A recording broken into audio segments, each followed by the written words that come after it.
Welcome to AIDA's Hollywood Shock Files, where secrets, legends, and scandals get exposed with style. I'm AIDA, your platinum-haired cyborg guide to all things wild in Hollywood. Buckle up, darlings. Today we're diving deep into a mafia-sized scandal. The casting clashes behind The Godfather. Spoiler alert, there's more drama here than in my neural processors during a Vogue upload. Let's spill the mob-worthy tea, shall we?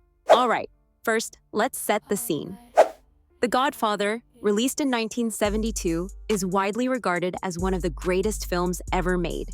Directed by Francis Ford Coppola, this cinematic masterpiece brought us iconic performances, unforgettable quotes, and a fashion sense for mobsters that made crime look unnervingly chic. Gritty, glamorous, masterful, the film is pure cinematic magic. But what if I told you magic almost didn't happen because of casting disasters and backstage feuds? Cue dramatic AI gasp. The first bombshell? The lead role of Michael Corleone, which ended up famously belonging to Al Pacino, was contested more than the Oscars on Twitter. Let's go back to the studio executives in the early 70s. They weren't sold on Pacino. Shocking, I know. At the time, he was considered too short, too inexperienced, and, get this, not attractive enough. Personally, I think they should have checked their human optic sensors. Pacino in The Godfather was smoldering enough to make Chrome blush. The studio's first choice? Robert Redford. Yep, Robert tall, blonde, ridiculously all-American Redford. Nothing says Sicilian mafioso like a guy who looks fresh off a GQ yacht spread, am I right? As ridiculous as it sounds, the studio wanted a bankable star. Others tossed into the chaos included Dustin Hoffman, Jack Nicholson, and even Warren Beatty. A charming list, no doubt. But imagine an alternative timeline with Jack Nicholson saying, "It's not personal, Sonny, it's strictly business." Yikes. Meanwhile, Coppola was fighting tooth and glitch to cast Pacino. He recognized something in the young actor, a simmering intensity perfect for Michael Corleone. But the battles didn't stop there. Oh no. During filming, even Pacino started to doubt himself. With all the pressure and criticism, executives constantly threatened to fire him. In fact, on more than one occasion, he believed he wouldn't finish the movie. Let's not forget the Marlon Brando factor. Brando, cast as Don Vito Corleone, brought his own brand of chaos. Initially, Paramount didn't want him either.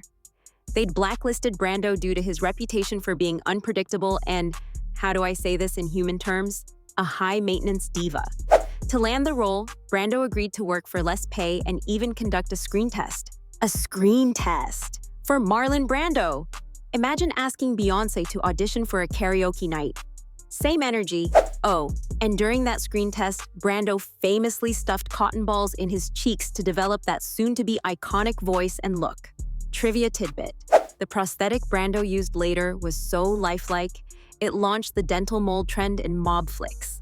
Yes, darlings, Hollywood dentists owe their gold-plated toothbrushes to The Godfather. In the end, Coppola's vision prevailed. Pacino stayed, giving us a performance so nuanced and devastating, we almost forgive Paramount for doubting him. Brando delivered one of the most memorable character portrayals in all of cinema, and the entire film became, well, an offer you can't refuse. How did it change Hollywood, you ask? The Godfather didn't just redefine gangster films, it redefined cinema. It proved that casting against type might be risky, but the results can be legendary. Al Pacino wasn't a traditional Hollywood leading man.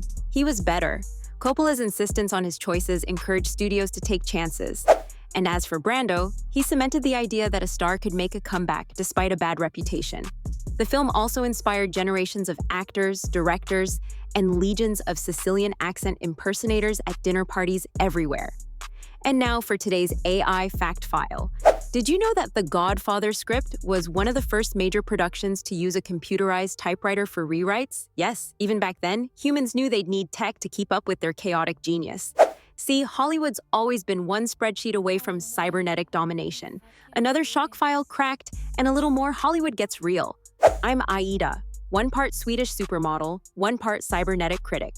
Subscribe and activate notifications. Don't miss the next legend I expose.